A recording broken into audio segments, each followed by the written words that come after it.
Bé, se sent? Bé, bon vespre a tothom. Gràcies per venir, moltes gràcies per venir a aquest acte de presentació dels dos llibres d'homenatge a en Joan Rocamora, un retractori discòpic i escrits de llibertat.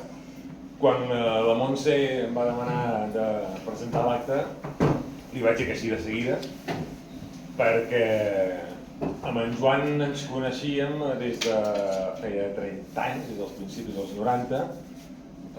El motiu de coneixença és malaurat, és la Ràtzia del 92, que en aquell moment estàvem fent un llibre amb en Beni, en Caste, en Raimon, el primer llibre sobre la història de l'independentisme modern, i després va venir la Ràtzia i vaig fer un llibre sobre l'operació Gürtel, i total, que clar, amb en Joan ens vam veure molt durant aquells anys i ens vam conèixer, i a part de la relació professional, en Joan era d'aquelles persones que deixen empremta per la seva bonomia, és a dir, era un activista absolutament rebel, absolutament de pedra picada, d'aquests que a vegades en discussions després d'una cervesa deies aquesta manifestació potser no calia o aquest acte no calia, ell sempre era els que deia no, sí que cal, encara que a vegades pensis que no serveix per res, cal ser-hi, cal cridar, cal manifestar-se, cal anar-hi. Era dels que mai defallia. I ara és d'aquells referents que ara que passem un moment vall, després un pic sempre una vall, i tot està una mica baix de to. En Joan és dels veterans, els que venim de l'independentisme combatiu dels anys 90 i abans, dels 80s, doncs quan eren molt pocs, en aquell moment ser optimista era l'única manera de tirar endavant i va resultar ser la millor manera de tirar endavant. I en Joan era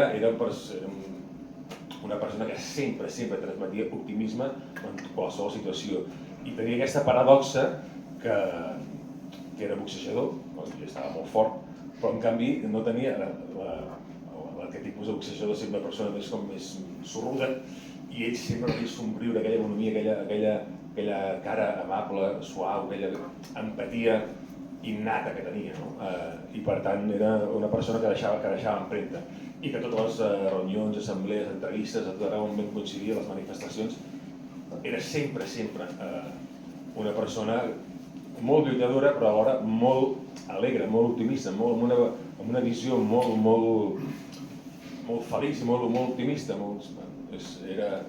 I això s'encomana i això deixa empremta. I per això vaig dir que sí, a presentar aquest acte, que és un acte molt maco, que té tot el mereixement d'un activista que va dedicar la seva vida a lluitar per la independència del nostre país en totes les diferents etapes, que va patir la repressió per això mateix i que tot i patir la repressió més dura que ha patit el moviment en aquests últims 30 anys, la ratxa del 92, en presó i en tortura, no va defallir mai, no va abandonar mai, no es va fer enrere mai, no va fer ni una passa enrere, sinó sempre dues endavant. I per tant, l'homenatge d'avui és absolutament merescut, per tant, moltes gràcies per ser-hi.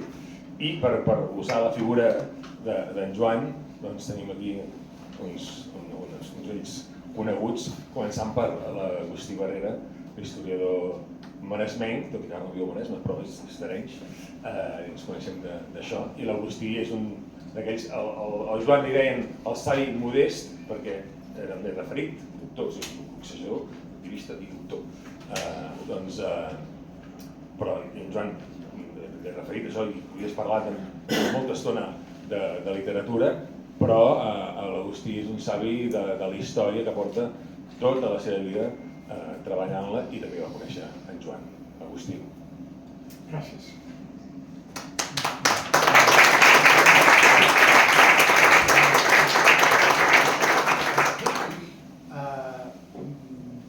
M'aixeco perquè així es puc controlar les línies del final, perquè sovint m'he trobat en més d'una conferència que al cap de 3 quarts o una hora la gent dissimuladament ha fugit pel fons, així tinc controlades les fileres de guàrdia. Molt bé. La meva intervenció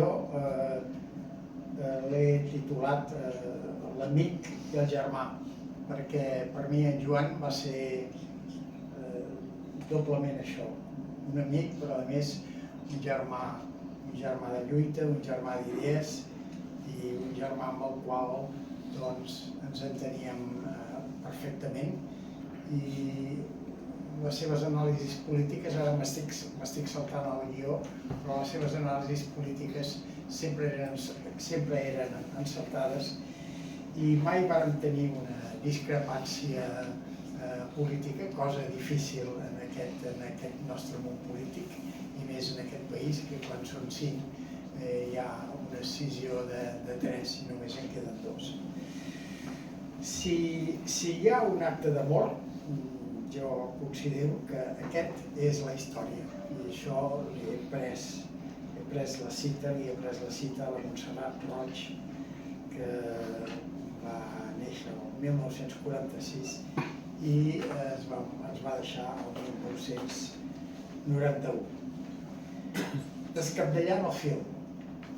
No vull fer cap apologia del patriota, no m'escau. Sí que vull recuperar l'escalf de l'amic i contribuir a un més que merescut homenatge. A les llargues converses telefòniques mantingudes amb en Joan, vam coincidir en la nostra comú admiració per en Daniel Cardona i Civit, 1890-1943. Ens semblà que era el model de coherència entre les conviccions, la pràctica política i el compromís revolucionari. Aquí sabem que hi ha una dicotomia entre Francesc Macià, que després dels fets de Prats de Molló del 1926 opta per desestimar la possibilitat de la lluita armada. En canvi, en Daniel Cardona i Civit, fins la data de la seva mort, va fer intents, conspiracions, maniobres, etc., perquè va entendre que només amb la violència de l'oprimit es pot contrarrestar la violència de l'opressor. Sovint en Joan m'havia sorprès amb opinions i idees, podem dir-ne, heterodoxes, que a mi em semblaven una mica fora de lloc, perquè, com la majoria de persones molt intel·ligents, feien salts en el buit que et sorprenien una mica i et descol·locaven. Però després el temps confirmava que eren encertades. Algunes vegades fins i tot vaig pensar si el seu cos energètic no estaria combinat alquímicament amb els patriotes de Prats de Molló, del complot de Garraf, els independentistes del Catxi del 6 d'octubre del 1934, dels combatents de la batalla de l'Ebre, dels resistents del Front Nacional de Catalunya del 1939, però potser això només són cabòries meves pensades en una nit de tempesta. En la plec dels 41 articles del llibre que tots hem pogut veure a la tauleta d'aquí baix, d'en Joan, publicats a llibertat.cat, editats l'agost del 2024 amb el títol d'Escrits en llibertat. A la primera pàgina ens trobem amb un ex-libris amb una fotografia central de Daniel Cardona. Era conegut per l'irlandès perquè ell estava escrit a la línia de l'insurreccionalisme armat dels irlandesos en la seva lluita en contra de l'ocupant britànic. Una fotografia central de l'irlandès acompanyat de la seva inseparable gorra i la llegenda: lluita sense treva ni quarter. La frase ens podria sintetitzar la tàctica i l'estratègia de l'independentisme revolucionari que en Joan va ajudar a elaborar i va fer seva.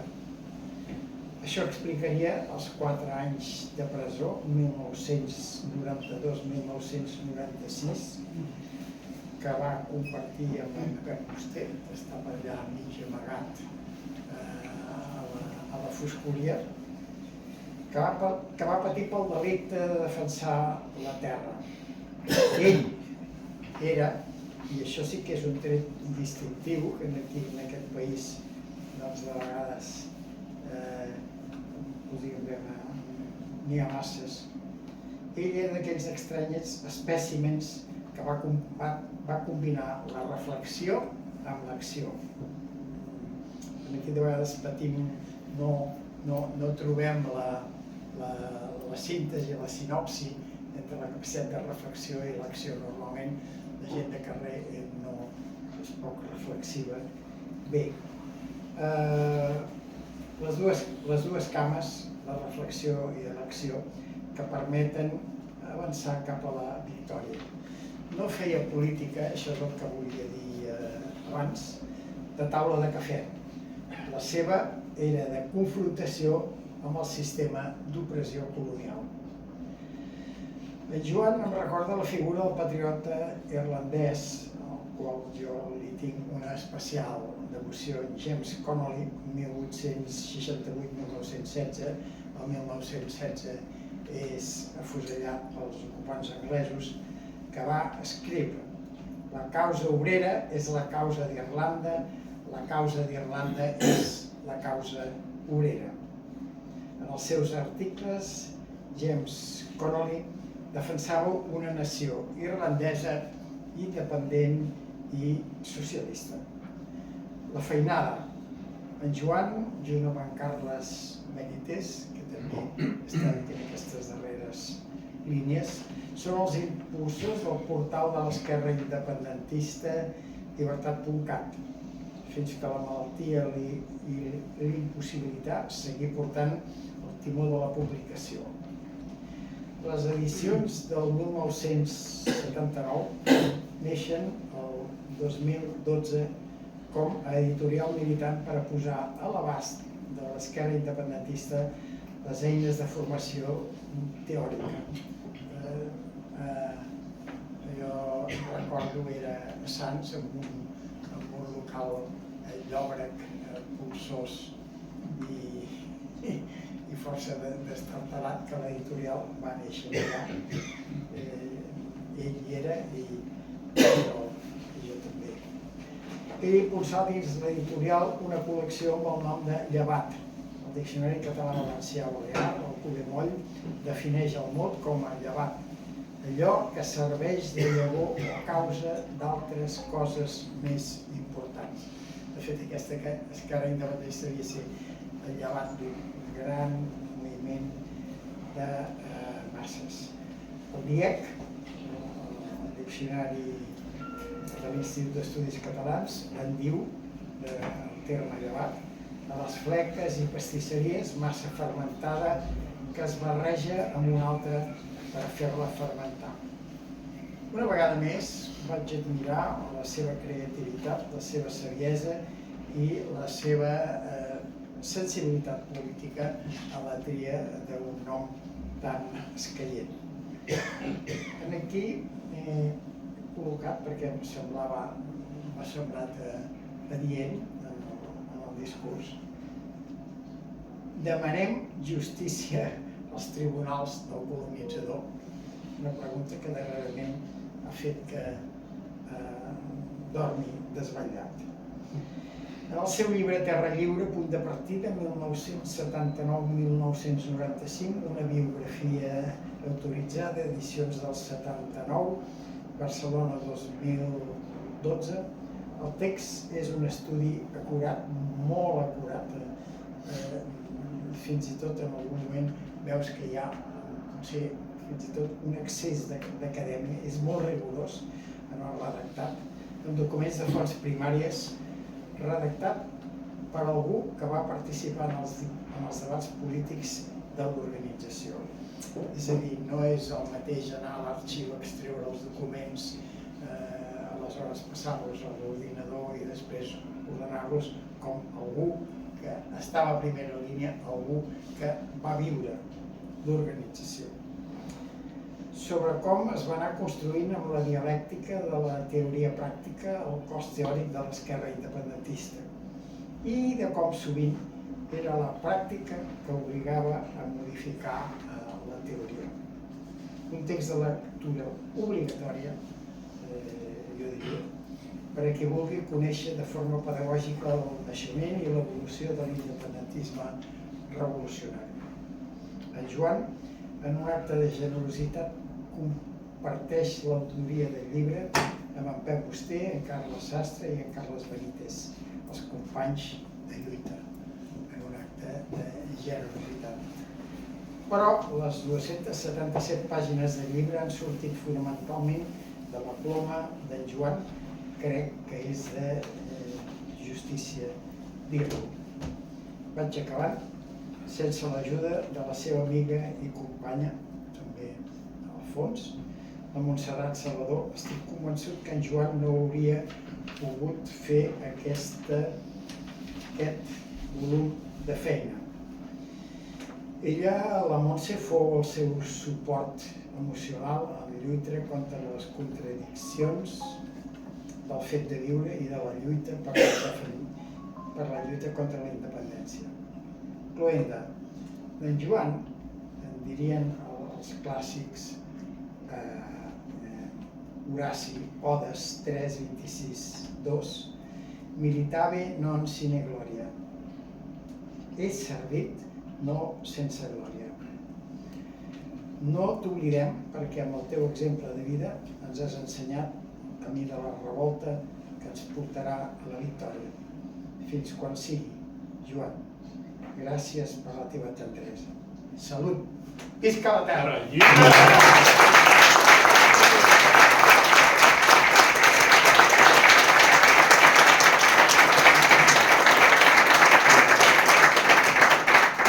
Moltes gràcies, Agustí.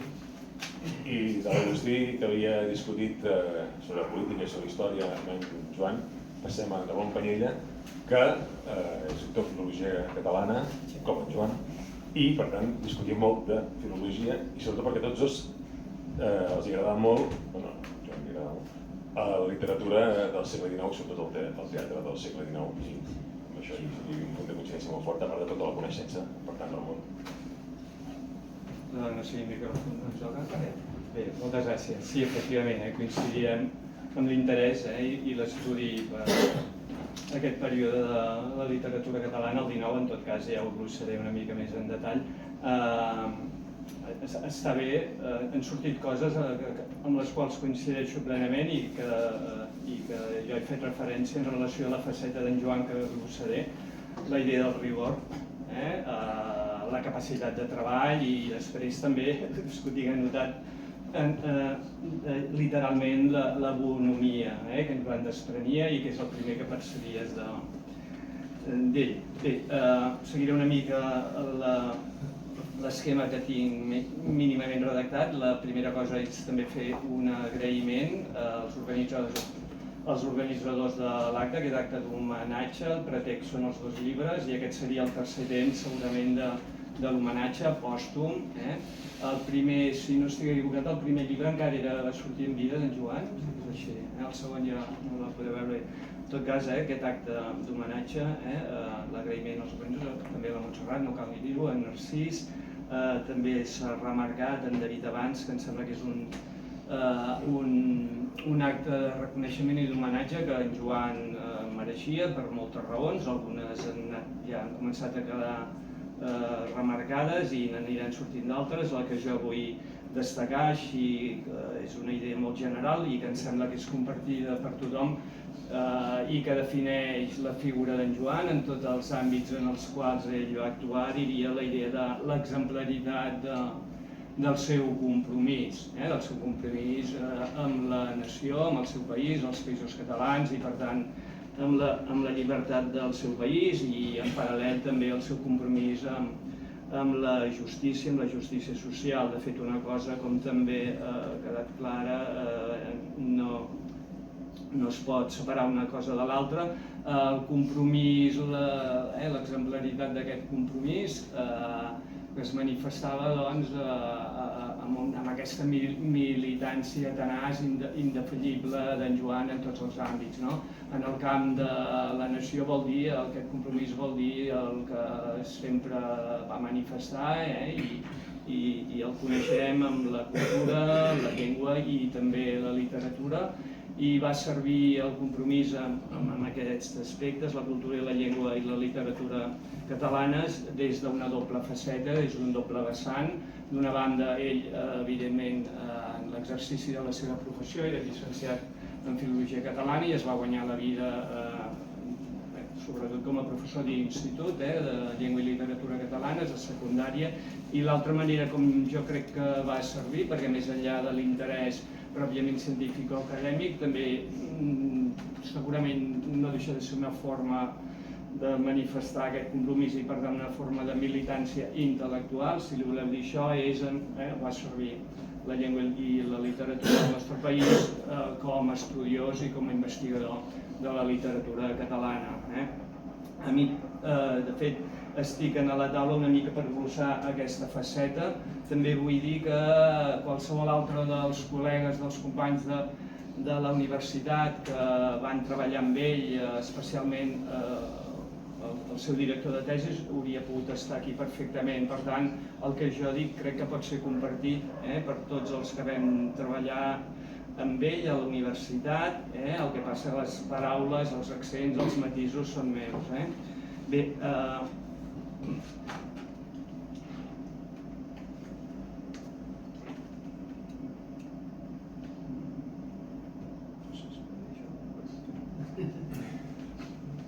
sí, voldria, abans d'entrar potser més en coses concretes, també voldria fer explícita que de fet és una satisfacció que una figura tan potent com el Joan, de les característiques personals i també intel·lectuals d'en Joan, decidís de dedicar el seu estudi, la seva recerca a la literatura del XIX.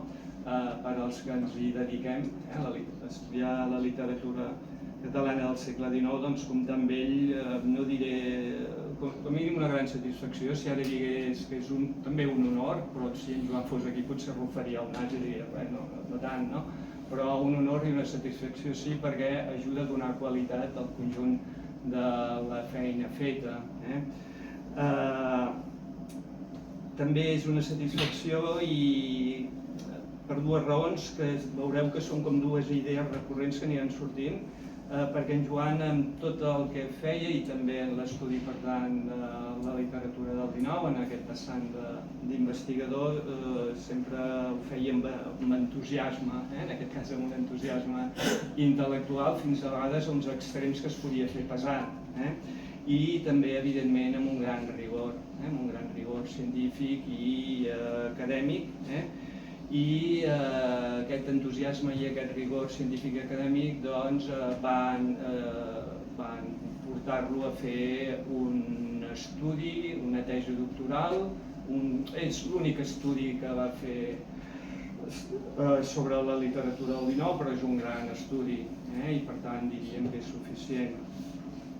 Bé, a més la feina aquesta d'en Joan com a estudiós, com la va anar fent al mateix temps, en paral·lel, amb totes les seves múltiples activitats, amb l'activitat pròpiament professional de mestre, però també amb el seu múltiple activisme. Podria recordar quan jo no vaig ser professor d'en Joan, però sí que el vaig tractar i és on el vaig conèixer una mica en el context acadèmic, en el marc de les sessions que es diuen en les comissions de seguiment de la feina que fan els doctorats, que en el programa de doctorat estan obligats a final de curs a presentar, a passar comptes, si voleu dir així, l'estat de la seva feina. I llavors es fa una trobada amb una comissió de professors i el doctorant exposa per a quin punt passa la seva tesi i els professors els hi fem observacions, comentaris, etc. L'objectiu en darrer terme no és altre que garantir la qualitat de la feina que s'està fent i sobretot que el doctorant no s'adormi i que vagi complint els objectius també en els terminis que es demanen. Bé, va ser en el marc d'aquestes sessions, d'aquestes comissions de seguiment dels doctorants i concretament la del Joan, que quan jo el vaig conèixer el vaig tractar i és on la imatge que ja me'n vaig fer de seguida en Joan d'una banda era aquesta, em va cridar l'atenció aquesta faceta personal, l'ergonomia, que dèiem abans, que es deia abans, i després també amb aquesta altra idea que ja ha sortit, i em disculpo perquè seré molt redundant, l'entusiasme, diríem, intel·lectual per la matèria d'estudi. Recordo, i el meu company Xavier Bach, que també hi és aquí, el seu director de tesi, que en aquestes sessions de seguiment ens explicava una vegada i una altra amb entusiasme, amb passió, les obres que estava estudiant de l'autor, que era a qui dedicava la tesi. bé, etc. La tesi d'en Joan es va allargar bastant amb el temps, segurament no cal explicar-ne les raons, en tot cas la Montse segurament podria precisar els anys exactes, però grosso modo devien ser 15-16 anys des que va començar i fins que la va finalment presentar. Una primera versió resumida, un primer acostament, un primer lliurament, si voleu, d'aquest estudi, d'aquesta recerca, el va presentar l'any 2005, era en el marc del programa de doctorat de Llengua i Literatura Catalana, es va fer el seu treball de recerca, com una primera part del que després seria la tesi, i encara una versió més destil·lada, més resumida d'aquest treball de recerca, el va presentar en un congrés a l'Autònoma organitzat pel grup d'estudis de literatura catalana contemporània, un congrés que era la projecció social de l'escriptor en la literatura catalana contemporània. Bé, si faig referència a aquest primer moment en què en Joan dona compte públic, fa conèixer públicament la feina de recerca que estava fent, no és només per reconstruir mínimament la seva trajectòria com a investigador, tot el procés d'elaboració de la tesi, sinó perquè el que m'interessa sobretot és de remarcar que en aquest primer estudi ja jo crec que s'hi fan visibles les qualitats i les virtuts que ell té com a investigador i com a estudiós.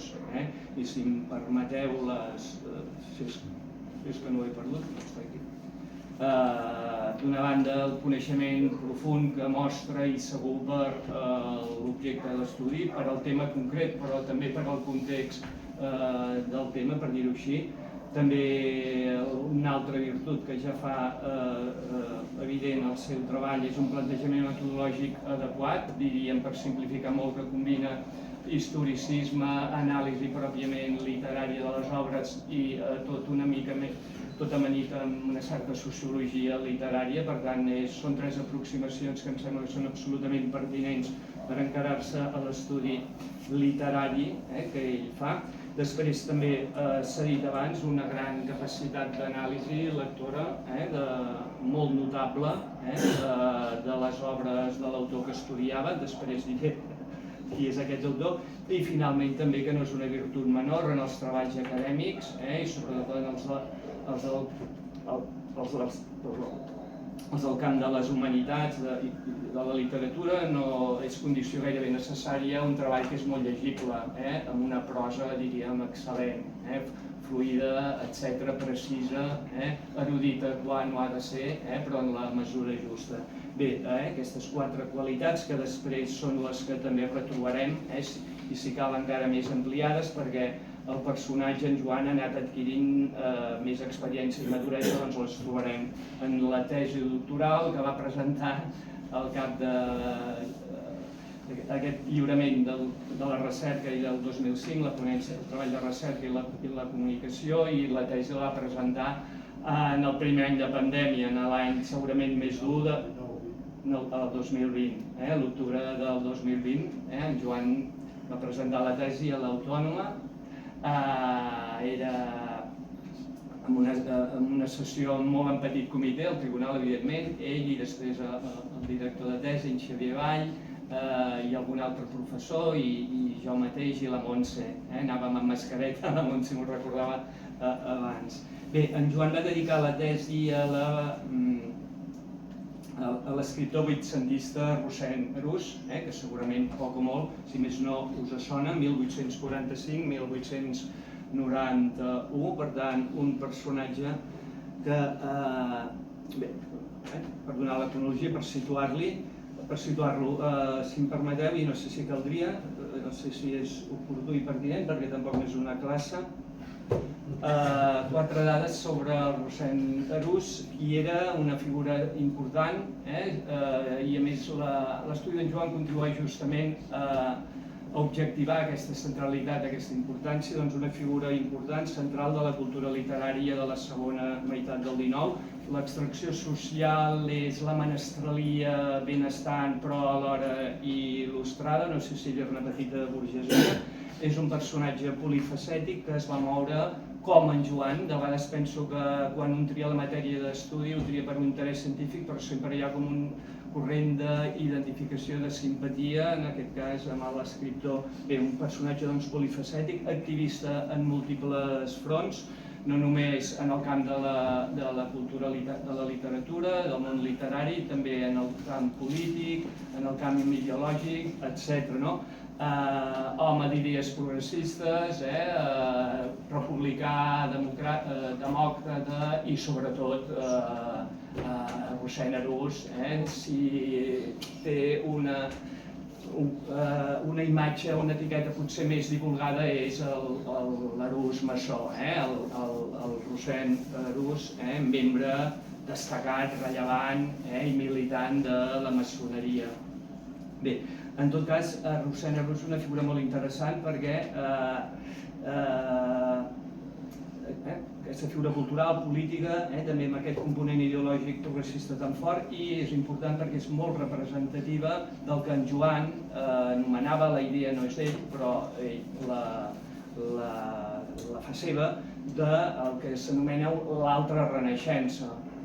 Quina és l'altra renaixença? És a dir, la renaixença que potser és més coneguda, més referencial, és la renaixença historicista, conservadora, més patrícia, aquella que va lligada als Jocs Florals, però en paral·lel, o de fet en oposició, hi ha una altra renaixença, que és aquesta renaixença més progressista, més popular, que sobretot comença a fer-se visible i articular-se en el món de les societats teatrals, etc., a partir de la primera meitat dels anys 60, i que aglutina escriptors provinents d'aquest sector social mateix al qual pertany en Rossend Arús, aquesta menestralia il·lustrada, etc., amb inquietuds i ideals progressistes, i és un món d'escriptors, un món d'intel·lectuals, d'activistes, que sobretot es fa present en la seva activitat cultural literària a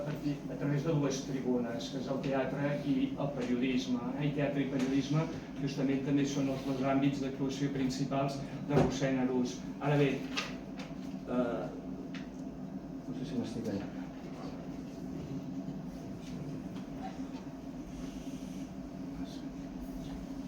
Bé, sí, Biblioteca Pública Arús, no cal, potser és l'element més referencial d'aquest autor. L'Arús va llegar a la ciutat de Barcelona un senyor edifici al passeig de Sant Joan, amb el compromís que allà s'hi fes una biblioteca, i és la que des de finals dels 90 justament porta el nom de Biblioteca Pública Arús, i que en Joan va freqüentar just per fer l'estudi. Segurament la Montserrat en pot donar fe, va ser segur, però hi va passar moltes hores. Bé, l'Arús, per tant, és un escriptor de moltes cares, però narrador, és narrador, és també prosista, articulista, publicista, i això ho vincula, com deia, a través de la tribuna del periodisme, de la premsa més del corrent popular, que vindria un tros de paper i que sobretot fa el seu ple en l'esquella de la Torratxa, la Campana de Gràcia, etc. Però sobretot en el camp literari sobretot té importància, la seva faceta més important és el teatre, i en Joan justament va escollir el teatre, induït i ben aconsellat per al seu director, va escollir el teatre de Rossend Arús com a tema de la seva tesi. Fins al moment que en Joan s'encara amb aquest entusiasme, com dèiem, aquest rigor, etc., a estudiar el teatre d'Arús, de fet era un aspecte poc estudiat. En Joan en la seva tesi ho justifica, i en les comissions de seguiment sempre sortia. La faceta teatral de Rossend Arús havia despertat poc interès per diverses raons. Per exemple, el catàleg teatral de les seves obres no era complet, moltes obres no havien estat impreses, per tant s'havien de consultar, s'havia d'anar allà on hi ha el fons personal, a la biblioteca, a consultar directament els manuscrits. Les obres que havien estat editades en el seu moment tampoc no havien estat reeditades i per tant tampoc no eren d'accés fàcil. Per tant, en Joan s'encara un autor que està per fer, per dir-ho així, o ha estat estudiat molt, se n'han dit coses de manera molt general, potser en Xavier Fàbregas, l'autor o estudiós del teatre, havia parlat una mica i estudiat una mica el teatre polític, però una visió totalitzadora de conjunt, completa, aprofundida d'aquesta faceta central en l'activitat literària de l'Arús no existia. I és en Joan doncs, qui s'hi encara i la du a terme de forma brillant i amb qualitat. Podem dir que en Joan restitueix, reivindica i recupera amb aquest propòsit totalitzador el Rossend-Arús dramaturg, el Rossend-Arús home de teatre, perquè no és només creador d'obres de teatre, també és impulsor d'activitats teatrals, de societats teatrals, també fins i tot havia fet d'actor. Tot això ens ho descobreix en Joan a través de la seva recerca. Per tant, restitueix en el camp de la historiografia, la literatura i la crítica literària del segle XIX el valor, la significació històrica, social i literària d'aquesta figura. És, per tant, la tesi d'en Joan és aquest estudi global, aprofundit de tot el teatre de Rossend-Arús. A partir del seu estudi, en Joan coneixem bé la trajectòria teatral d'en Rossend-Arús. En Joan estableix molt bé una periodització coherent, ens mostra alhora la continuïtat que pot haver entre els dos grans períodes que estableix, però també les ruptures, els canvis. Després també estableix molt bé en el seu treball aquest global totalitzador les relacions i connexions culturals i literàries d'Arús amb el món de l'època, vol dir amb els altres autors, no només catalans sinó també espanyols, els models de moltes de les seves obres, etc. Que a més fa de forma brillant i rigorosa i aprofundida l'estudi total i molt complet del corpus, és a dir, de cada una de les obres. Si aneu a la tesi d'en Joan, que és accessible, només posant tesi doctoral, el títol és, no recordo, el títol és El teatre de Rossend-Arús. Bé, està disponible a la xarxa, en el repositori de tesis doctorals. Veureu que fa un estudi complet, detalladíssim, aprofundit de cada una de les obres. Fins i tot quan l'obra només és accessible a través del manuscrit perquè no ha estat impresa ni editada, comença explicant-te el manuscrit, l'estat del manuscrit, si hi ha discrepàncies amb algun altre, etc. Ens explica els aspectes externs, contextuals de l'obra. És una anàlisi molt rigorosa, molt detallada, que mostra això que deia abans de manera general en relació al treball de recerca, però com he dit, aquí es veu fins al mínim detall, el gran coneixement segur aprofundit que té de la matèria amb la qual està estudiant. L'anàlisi dels elements temàtics, ideològics, els recursos tècnics, tot. No deixa, em sembla, res per treballar, per analitzar, etc. I també del seu estudi jo crec que caldria remarcar l'esforç de categoritzar genèricament l'obra d'Arús.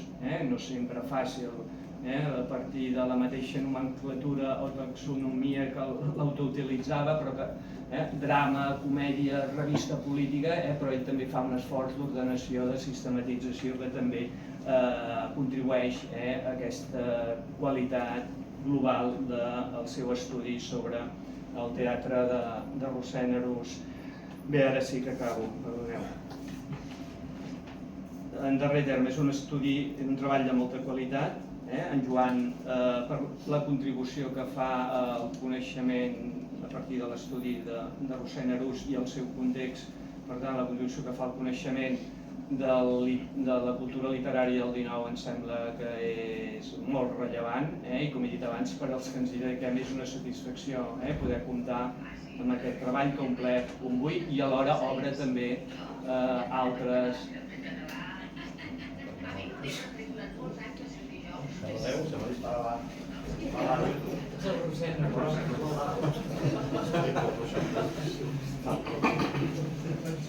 Bé, en Joan, en tot cas, i per acabar, bé, en Joan va treballar molt bé, per tant, en totes les fases d'elaboració de la seva tesi.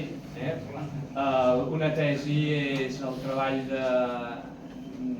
acadèmic de més grau, però en Joan aquesta cura i aquesta qualitat la va aplicar segurament en tots els treballs acadèmics, començant pel de recerca, però en la tesi tot es veu i es fa visible de manera més gran.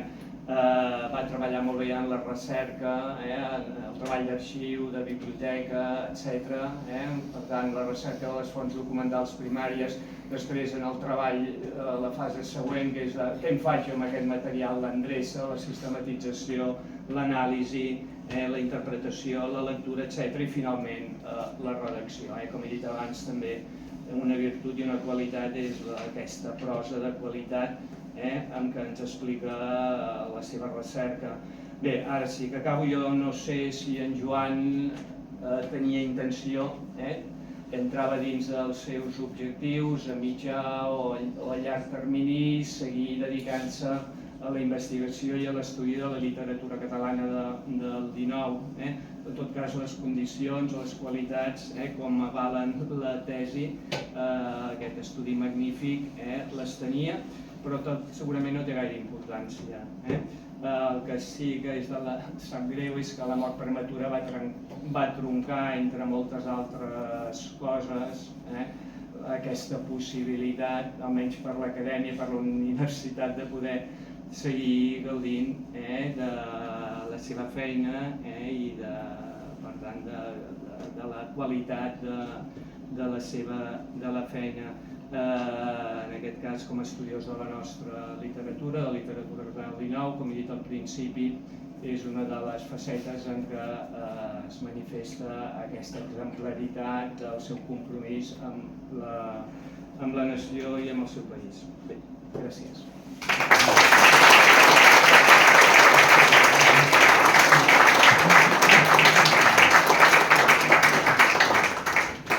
Moltes gràcies, Ramon. Abans tu parlaves... Perdó perquè m'he allargat molt.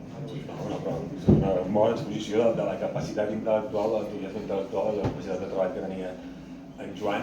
Com abans l'Agustí parlava del seu entusiasme polític i activista, i també, com que en Joan era entusiasta en tot, en Joan Cots compartia l'entusiasme divulgatiu i pedagògic d'en Joan, perquè en Joan Cots i en Joan Rocamora coincidien com a professors d'institut de llengua catalana i de fet van ser professors als mateixos instituts, en alguns casos, diferents anys. Exacte, en diferents anys, van trepitjar els talons, sempre diuen que no és una estratègia premeditada, però que diguéssim que els instituts que van coincidir amb el Joan Rocamora i Joan Cots, un o l'altre un, van ser fortunats, per tant, molt bé.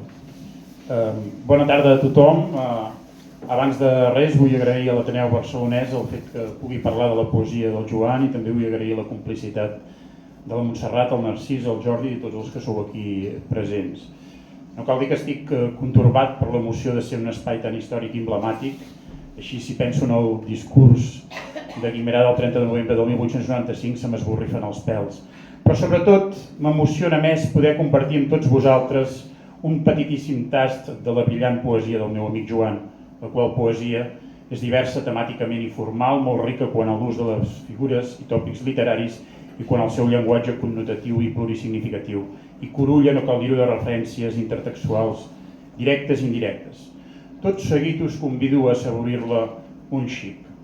D'antuvi a dir-vos que els fragments de poemes que recitaré són extrets del seu blog de VilaWeb titulat Res no s'acaba i tot comença, títol de ressonàncies fuixianes, i allí només hi apareixen poemes que va escriure sobretot als anys 98, 99, 91, 92, i n'hi ha 13 sota l'epígraf Paraula dels Mèdia que no apareixen datats, però pel context sembla que van ser escrits als anys 84-85. En Joan, des de l'any 84 i fins al maig del 86, recull en un volum autoeditat els seus 70 primers poemes i no va parar d'escriure fins que ens va deixar. Els poemes del susdit blog, que només són la punta de l'iceberg de la seva titànica obra, que esperem veure publicada. Maldarem no cal dir-ho perquè ho sigui. Per un servidor, descobrir la poesia del Joan ha estat talment com una epifania. A còpia d'anar llegint els poemes del blog, se'm desvelaven progressivament i paulatinament la seva mestria i saviesa poètiques. Ell humilment tenia amagada aquesta faceta artística, certament on hi ha humilitat, hi ha saviesa. Ara recitaré fragmentàriament alguns poemes que palesen el seu tarannà i les seves virtuts poètiques. El Joan habitualment deia facta non verba, i és ben cert que en l'àmbit social i polític era un home d'acció directa, de fets, el seu compromís polític al llarg de tota la vida és evident, però aquesta praxi també l'acompanyava de paraules, per això gaudim sortosament dels seus discursos, dels seus articles i la seva poesia. I ell pretenia que les paraules no se les endugués el vent, verba volen scripta manem. Doncs bé, lluita i compromís polític són indeslligables de la seva vida i òbviament la poesia no en podia romandre al marge. El poema Revolució del poemari Port Brillant és una metàfora de l'esperit revolucionari que sempre ha niat en el seu de dins i apareix simbolitzat en el poema en persones que s'han estimat bojament i han lluitat ensems.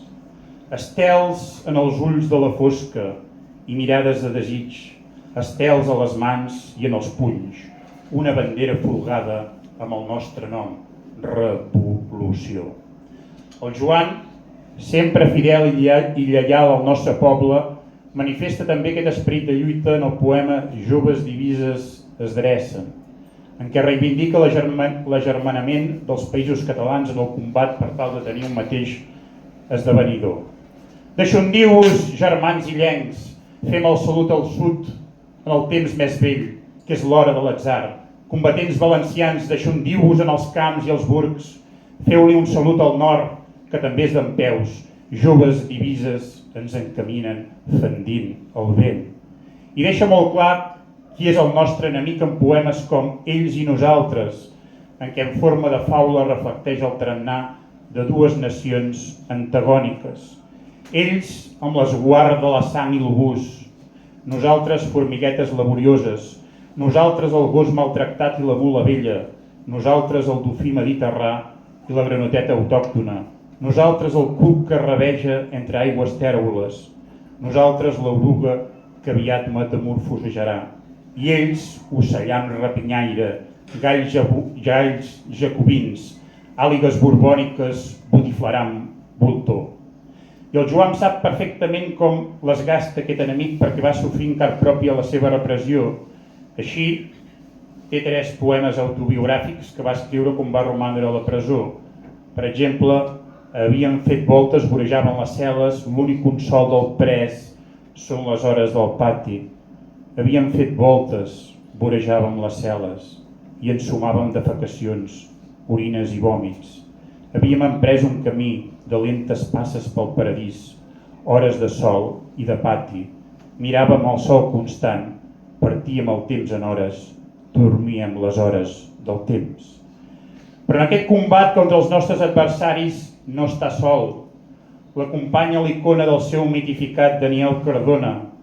Així el poema del que quedà de tu, trist viatjant, del poemari al bell mig del camí, n'és una elegia. Ens ve a dir que en les noves trinxeres que cal vestir hi alenarà sempre el seu esperit i n'agafarem el testimoni. Malferit i obstinat i ferm del poc que quedà de tu, reprendrem de nou les trinxeres vigents i intransigents.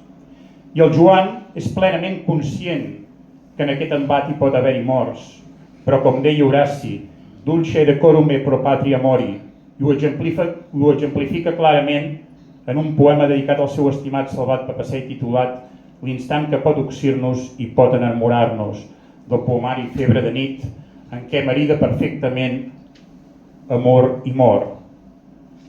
Ens has dit l'hora de la sal i de retreta, o l'anunci cruel a la posta del sol, i sols, a l'alba, t'esguarden, t'esperen, anhelen, reben viatgers d'un pas, l'instant que pot oxir-nos i pot enamorar-nos. Que bonic que és morir per una causa justa. I precisament un dels temes que senyoregen el poemari Febre de nit és el de la mort. simbolitzada en forma de corb, de cuc, xiprer i tot el que s'hi correlaciona. Malalties, dolor, sofriment, maltractament animal, però també la seva antítesi, la vida. Quan el tema de la desconeguda, el poema més significatiu i corprenedor és el titulat El corb m'ha visitat. El corb m'ha visitat ja per segona vegada, reiterant-se el quimerut que vol menjar-se'm quan seré mort. No sé qui és més orat, ell o jo, per escoltar-lo. Però és cert que part de mi és ben morta. I pel que fa al tema de la vida, cal destacar el poema eròtic Tinc per tu, què tens tu per mi, en què hi ha una exaltació de la joie de vivre, mitjançant un joc eròtic entre el jo poètic i la seva estimada. Tinc per tu aquesta tendra passió de conèixer-te i dar-te gust, espai del meu espai i sentit del meu sentit més profund. Junts cerquem aquest àmbit meu, de tu, de jo, nostre, i hostes del propi reflex, besem uns llavis càlids i llafiscosos, oberts regalant saliva a la saliva. I òbviament el Joan, com en Salvat Papasseit, és solidari i fraternal amb tots els qui refreguen en el lloc de la misèria, amb tots els qui pateixen dolor i exili. Per exemple, Por i Anyó retrata la tragèdia dels immigrants. L'immigrant que fuig o busca o torna, els confinats i els evadits més llunyans, naufragats, més perduts en recerca perpètua. Han jugat 2 voltes, la mirada enrere, un tren turbulent i vaixells sempre muts. Caminar valent, peu i peu o mar i mar. Han estat la por d'una mirada enrere o un brugit tranquil. I a jo que petit interpel·la un nen per tal que s'acotxi davant d'un hivern glacial i llarg. A jo que petit que el fred et glaçarà la sang i et marcirà com va fer amb l'eure. Pren-te el beuratge de l'àvia, que plaret et durà valor. Somia petit, que la nit és llarga, que el gos ja vetlla i foragita els llops. En la seva tasca de compromís polític també hi ha una clara denúncia del poder alienador i fabricador de consens dels mitjans de comunicació, que són els autèntics gossos lacais de les elits econòmiques. I dedica 13 poemes que van ser escrits probablement als anys 84-85, però que segueixen dissortadament vigents perquè la majoria de mitjans segueixen fagocitant el pensament crític. La paraula dels Media 10 diu: cada dia el mateix, l'apartament del premiat, les condemnes unànimes, les intimitats del bisbal, els gols victoriosos, els sentimentals lacrimals, els reportatges rigorosos, els objectes somiats, les belleses pusil·lànimes, les clavegueres dels cal.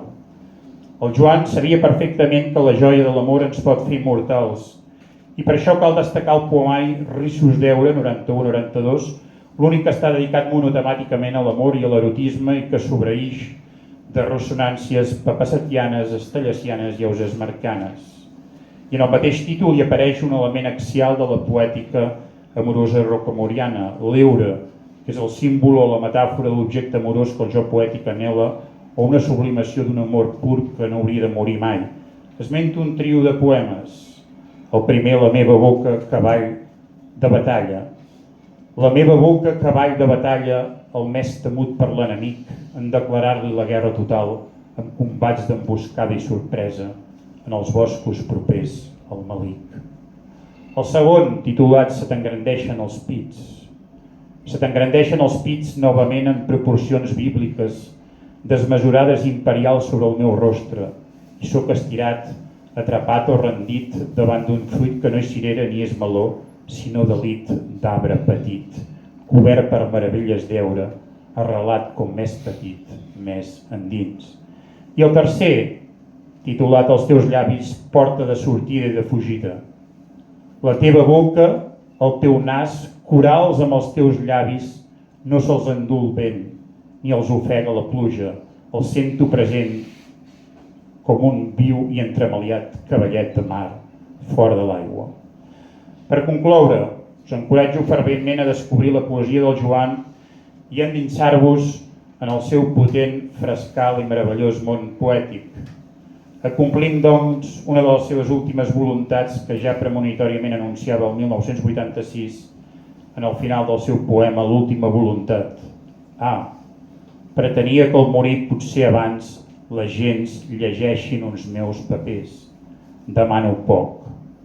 Un ram de flors, l'estelada del meu sepulcre i un clam o un cantar. Que el soroll d'aigües, el vent fresc i l'olor bosc m'acompanyi i els que m'escolten que tinguin més sort que jo. Moltes gràcies a tothom, com diria el Joan, ja està, amb tu vers l'infinit. Gràcies.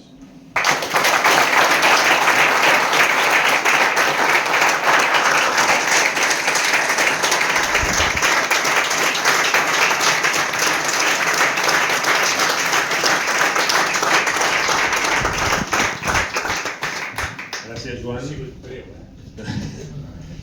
Hem pogut conèixer diferents parts de les diferents facetes de la gran polifacètic que era en Joan Rocamora, però per acabar aquí hi ha diferents facetes d'en Joan, però qui les coneixia totes era Narcís López.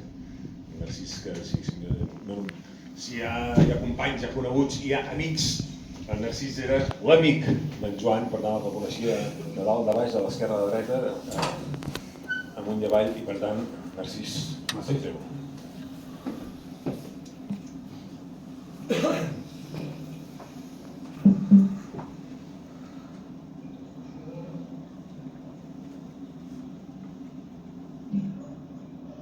No val.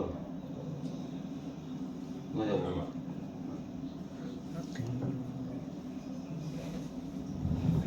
Tens internet, Jordi? Tens internet? Farem un moment.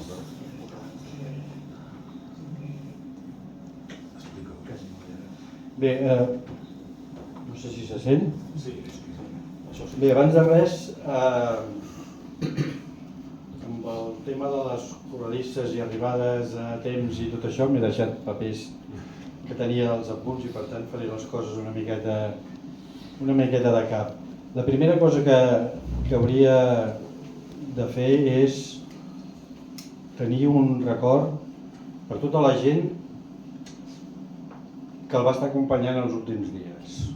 Aquest escamot de suport de gent de Cerdanyola i Rodalies, també de Barcelona i d'altres llocs, que va estar fent-li companyia en els seus l'últim mes i mig de la seva malaltia.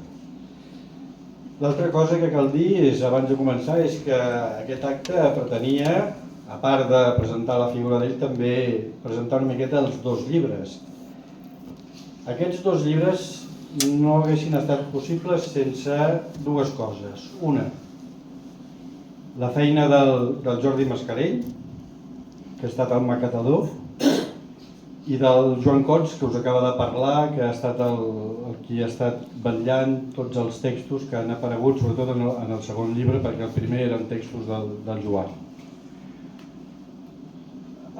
I sense la gent que desinteressadament, sense saber si arribarien a bon port, van posar diners perquè els poguessin portar a impremta.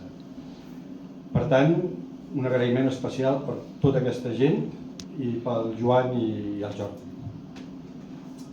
Bé, dit això, el primer llibre va sorgir molt ràpidament en el moment que coneixem la malaltia del Joan, el mes de juny, finals de juny, i diem, ostres, l'obra del Joan s'ha de fer conèixer. El Joan, i a més el Joan ho ha de veure, això que la fem conèixer i tal, no? I el mes d'agost, el Jordi i jo ens posem a treballar, un mes d'agost sense tenir ni impremtes, ni fotografies, ni res. Només ens posem a treballar amb un ajut inestimable, que és el del Carles Benítez, que ens va passar tots els articles que apareixen en el llibre, que són els que es van publicar a llibertat.cat. Ens els ordena i ens els passa d'un dia per l'altre. Li demanem i el Carles marxava de vacances, això era a principis d'agost, i en un dia fa tota aquesta feinada de recopilar-los tots i passar-nos-los. A partir d'aquí, el Jordi i jo ens posem a treballar amb el llibre, buscant la manera de poder-lo tenir el més aviat possible perquè el Joan el pogués regalar als seus amics. Buscant impremtes, buscant la manera de fer-ho, buscant fotografies, demanant-li a gent, perquè el Joan en aquell moment havia marxat amb la Montse a Portbou de vacances d'estiu i fins que no va tornar no li vam dir que ho teníem ja pràcticament apamat i pràcticament fet. Quan va arribar li vam dir, mira, ja ho tenim, i només vam voler pactar una cosa amb ell, que era la portada del llibre. En la portada del llibre apareixien articles seus, d'una manera mal col·locats, articles seus a llibertat.cat, tal com es publicaven a llibertat.cat. Li vam ensenyar i així vam quedar amb ell, vam pactar que seria així la portada. Però en aquell estudi que vam passar tantes hores el mes d'agost i després molts mesos per fer el segon llibre del Jordi i jo, el Jordi va dir, de cap de les maneres, aquesta portada no m'agrada. I el Jordi va dir, hem de posar un retrat, una foto del Joan a la portada. Jo li vaig dir, hòstia, Jordi s'emprenyarà, perquè ell no vol cap tipus de protagonisme, no vol absolutament res. És igual, nosaltres ho fem i el portem a impremta sense dir-li, i així va ser. Ho vam fer així i li vam portar el llibre ja imprès al Parc Taulí, a l'Hospital Parc Taulí, que va passar 10 o 12 dies ingressat al mes de setembre, i en allà li vam portar el llibre i la veritat és que li va agradar. Es va trobar una miqueta sorprès de veure la seva cara en el primer llibre, però era un fotograma, a més no teníem d'on treure una foto en aquell moment, i era un fotograma que vam treure del vídeo de l'Operació Garzón del 92. Passant el vídeo per l'ordinador, el Jordi, que és un manetes, doncs anàvem mirant i va dir, para aquí. Vam parar, vam agafar la foto aquella i és la que apareix en el llibre. I així va sortir, amb l'ajut de tota la gent que va posar diners, que vam demanar prèviament, sense que ell ho sabés ni res. A partir d'aquí ens quedava una feina, perquè allà només hi havia els articles de llibertat.cat i corria molta pressa fer una cosa més potent. Però molta pressa ens corria, perquè volíem que el Joan ho pogués veure. I amb el Joan vam pactar un índex del segon llibre. Ell i jo a casa seva vam pactar l'índex del que seria aquest segon llibre. Però van sorgir molts problemes. Problemes del tipus que ens anava apareixent informació i havíem d'anar-la afegint. I un altre problema que va ser el que ens va retardar més, però que era molt comprensible, i aquí hi ha gent a la sala que ho sap perquè ho va patir, i era el que jo els apretava perquè em donessin articles. Veureu el llibre tal com anirem passant una miqueta, perquè ens donessin articles i em deien, però com puc fer jo un article del Joan ara que està viu, sabent que el llibre sortirà quan ell es mor? És que no m'hi puc posar, no trobo el to, no sé com fer-ho. I això ens ho deia el Marcel Dalmau, això ens ho deia el Carles Benítez, això ens ho deia la Roser Palol, i ens ho deia moltíssima gent. I darrere d'ells, i vinga, que ens has de donar l'article, que si no no sortirà, que el Joan no el podrà veure. I era impossible, no hi havia manera. I anar-los perseguint, i anar emprenyant com un corcó al darrere de la gent, però és que la gent estava en aquesta situació. En el Marcel Dalmau, que va compartir cel·la amb ell un any a Can Brians, a la mateixa cel·la, em deia, és que Narcís, és que no puc. És que sé que el Joan és viu i no puc fer un article pensant que es mor d'aquí 4 dies, que ell no el veurà, etc. No? I això ens va retardar molt.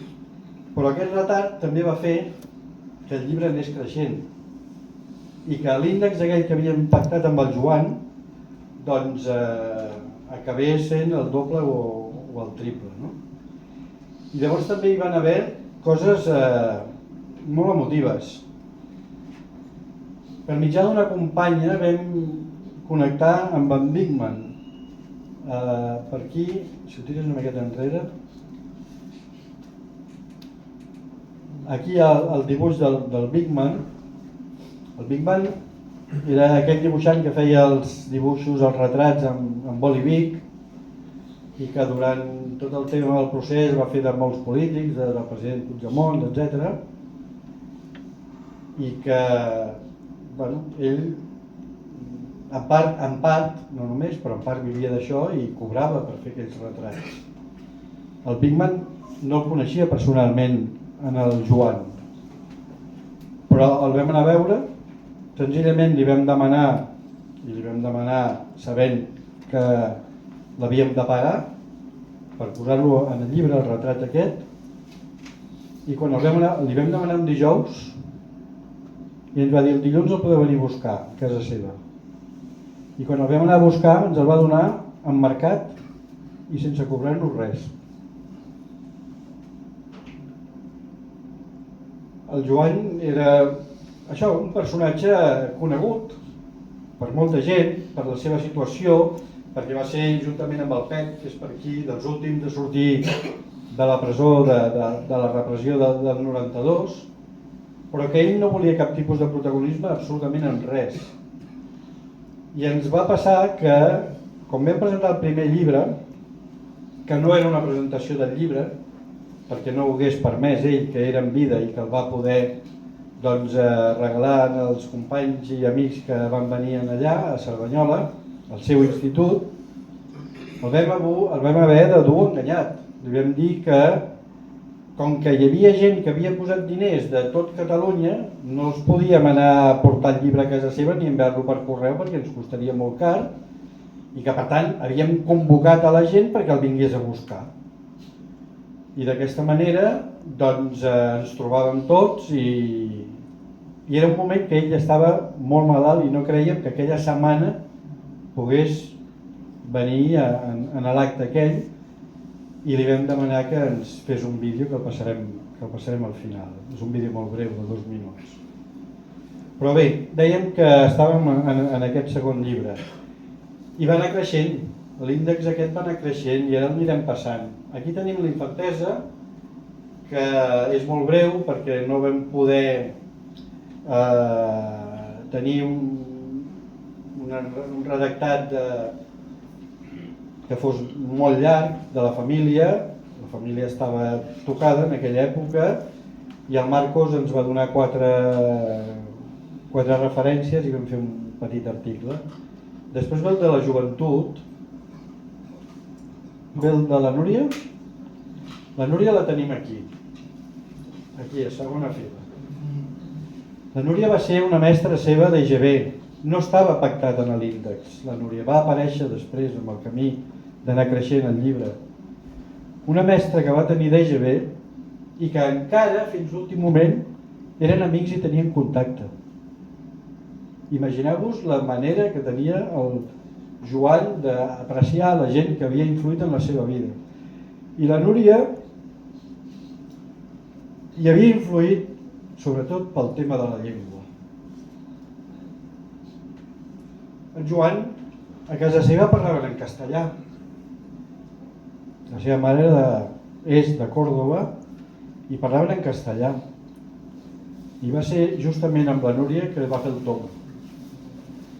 I des d'aquell moment el Joan va parlar en català amb la seva família. Canviar de llengua en els germans i amb la mare és molt difícil, i fer-ho això en 10-12 anys és molt complicat, però va prendre la consciència.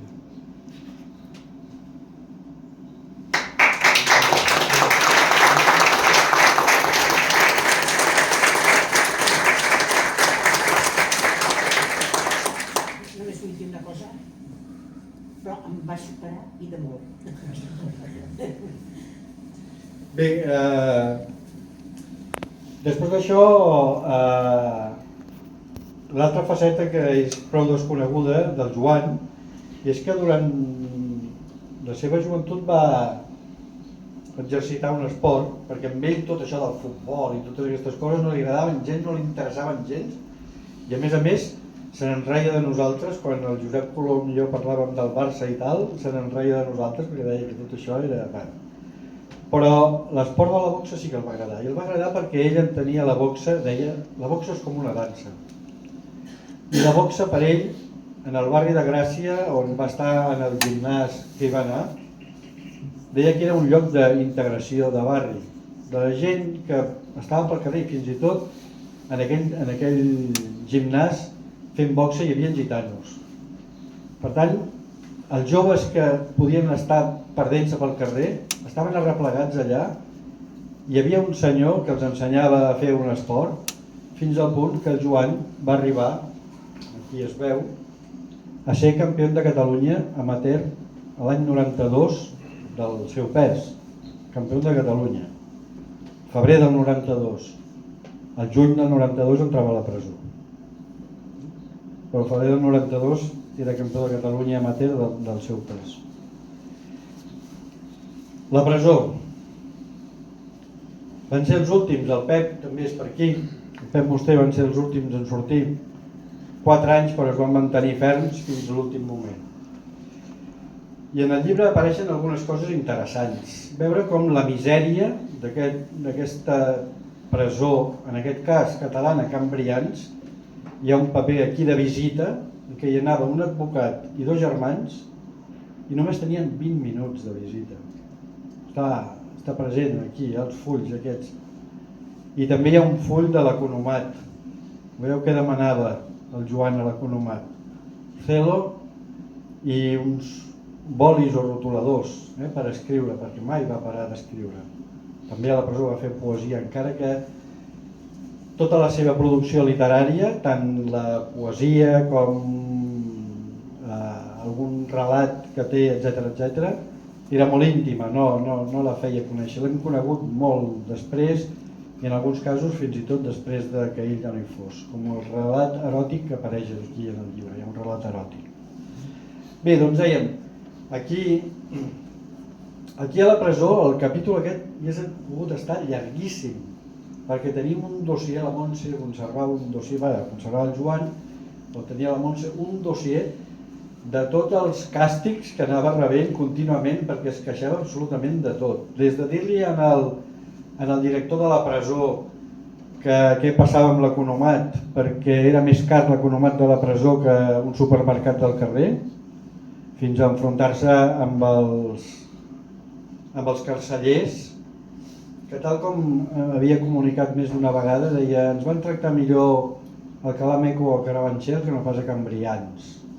Deia, potser era perquè allà al Cala Meco i a Carabanchel estaven acostumats també a tractar amb presos d'ETA i anaven una miqueta més fins els carcellers, però aquí anaven una miqueta de sobrats, no? Però tenia molts partes, sancions i hi havien prohibit practicar esport durant uns dies per sancions, etc. Moltes, perquè es queixava absolutament de tot. Mai es va tirar enrere. I en raó, perquè moltes vegades li posaven sancions de 8-10 dies, anava això a la jutge de guàrdia penitenciària, que en molts casos era la Remei Bona, l'exdona del Toni Ferrés, de Sabadell, i li reduïa o li treia les sancions que li posaven a la presó, perquè ell argumentava el perquè de les seves actuacions, de plantar cara a les injustícies que rebia allà. Hauria pogut estar molt més llarg, però és que el Jordi també deia, és que ens sortirà aquí un llibre que l'haurem de portar amb carretilla, del que passarà i del gruix, i hem hagut de retallar moltíssim. En política, aquí hi ha tots els llocs on ell va militar, Terra Lliure, Madeter, Poble Lliure, els CDRs de Cerdanyola, l'Assemblea de Cerdanyola, el PAS de Cerdanyola i la CUP de Cerdanyola. I la vessant política, l'Agustí ja ens n'ha parlat prou. Joan Agorina. Joan Agorina és un pseudònim en el qual el Joan va anar escrivint molts articles a llibertat.cat, que signava com a Joan Agorina. Els del primer llibre estan signats com a Joan Rocamora, però aquí apareixen molts designats en pseudònim. És una tècnica que han utilitzat molts escriptors a casa nostra. Cerdanyola. De Cerdanyola ens queda... en tot cas en parlarem després, però a Cerdanyola el Joan va exercir un mestratge silenciós. És a dir, no es feia veure, però la gent el tenia en compte.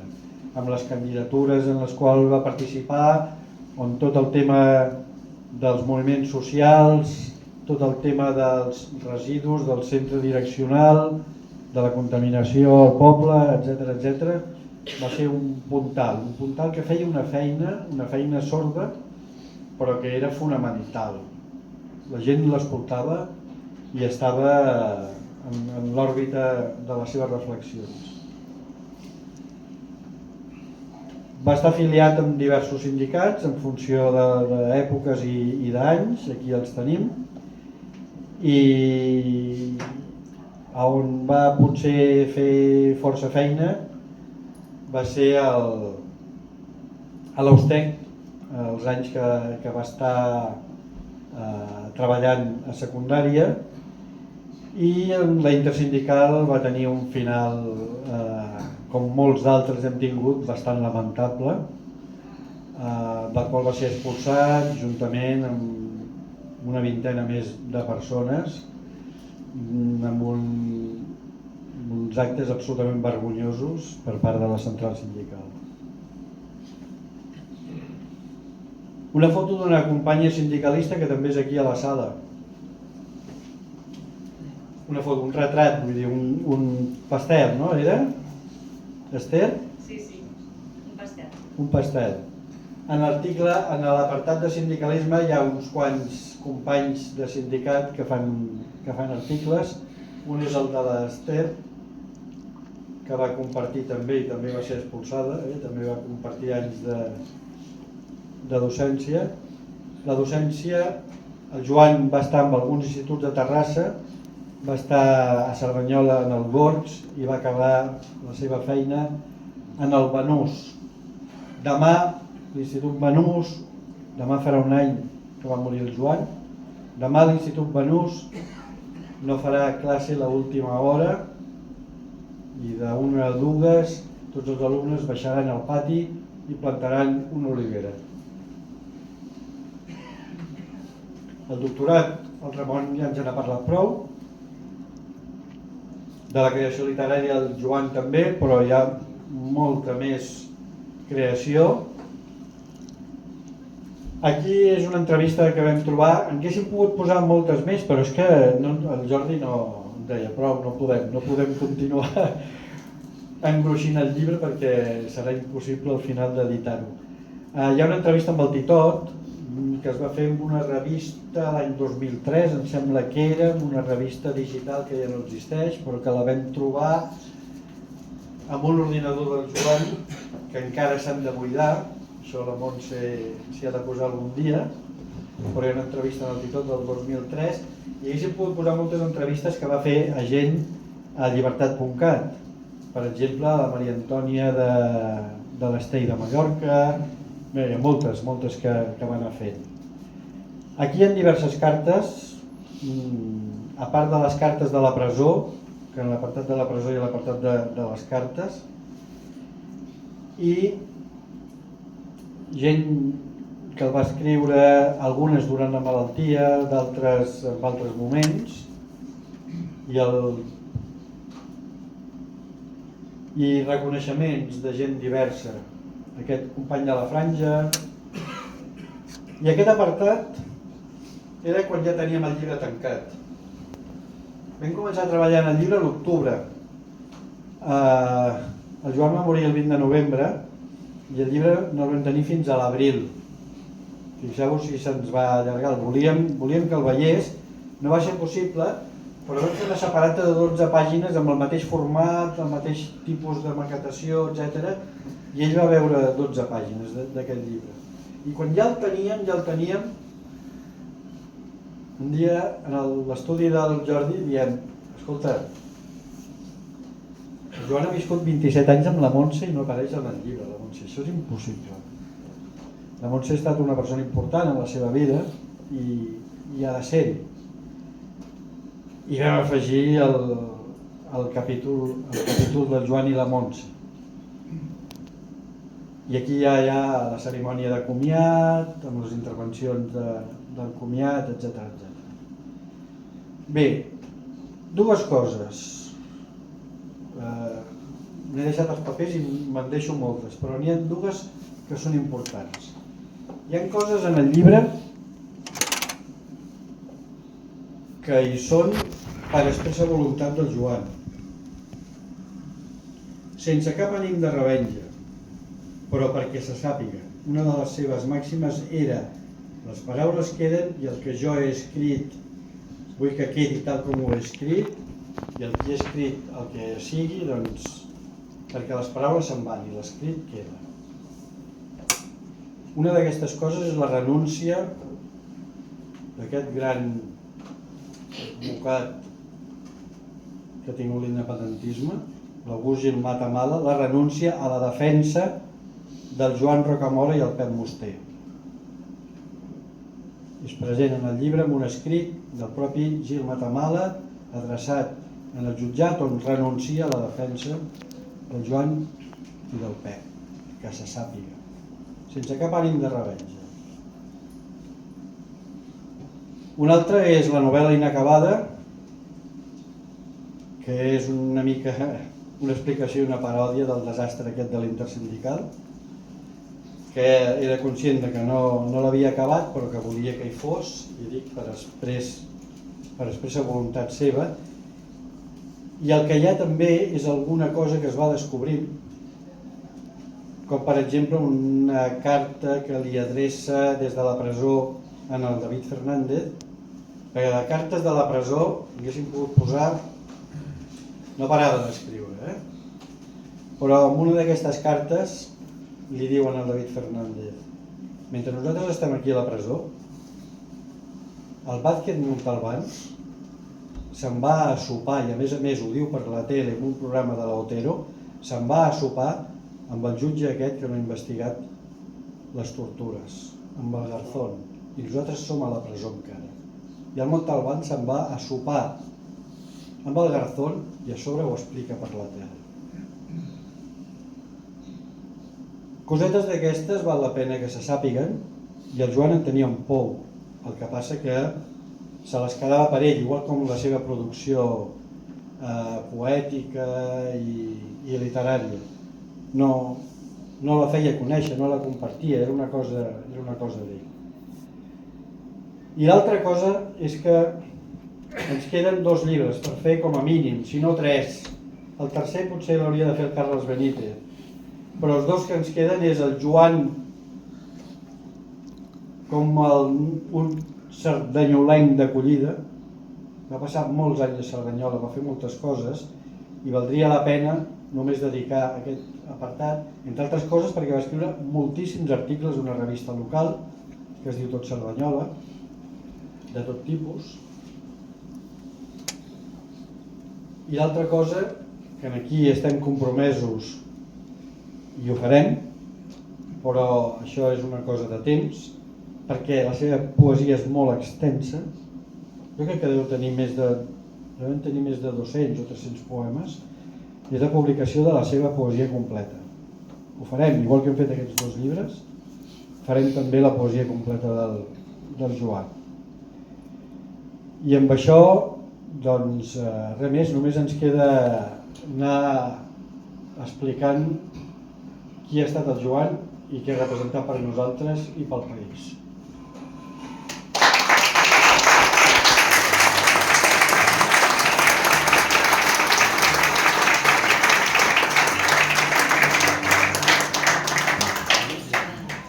Aquest llibre sorgeix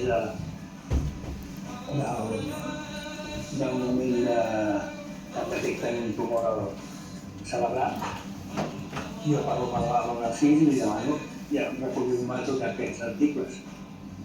I el Narcís em diu, ja està fet, ja ho he demanat. I llavors busquem el maquetador, que és en Jordi Mascarell, d'aquí de Cerdanyola, que és un CDR, un company de CDR, que me'ls compila i m'ho fan 2 dies.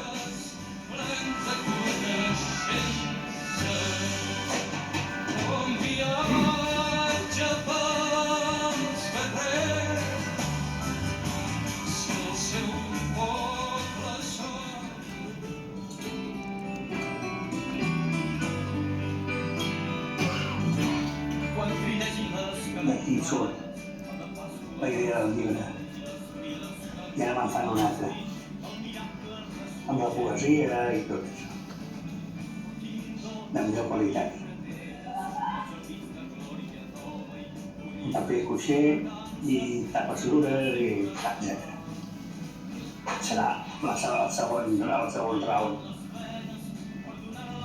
I a l'aire, massa vida hi ha en la terra per a les vinyes i els sembrats. El matí de melangia i la plàcida enyorança s'han fet pels pins indòmits i pels vents descabellats. I els pins volen terra lliure i els vents criden llibertat. Massa sang hi ha en les venes per donar-la al sol i a l'aire. Massa vida hi ha en la terra per a les vinyes i els sembrats. Doncs que no se'm desvirtui el llegat. I s'ha escrit durant aquests anys i no vull que se'm desvirtui el que he dit, que surti publicat. Perquè la verba un volen escrita en el que queda escrit i escrit, i el resta amb el que m'hora havia dit, a mi m'havia explicat, aquí escrit.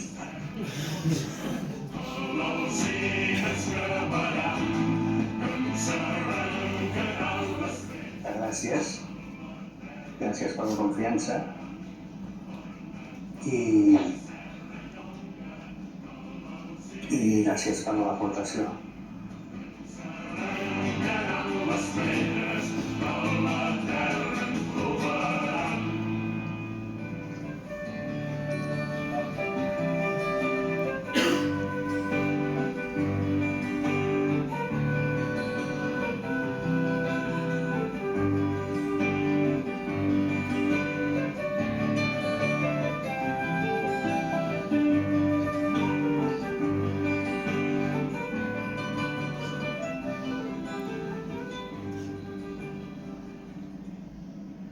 Ja està.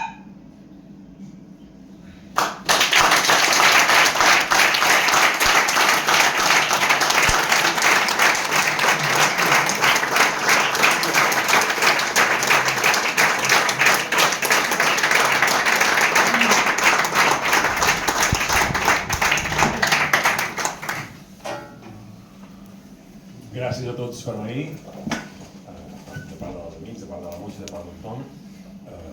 No podem acabar de cap altra manera que gràcies Joan Rocamora per haver existit, gràcies per l'empremta que has deixat, llarga memòria en Joan i visca la terra! Lliure!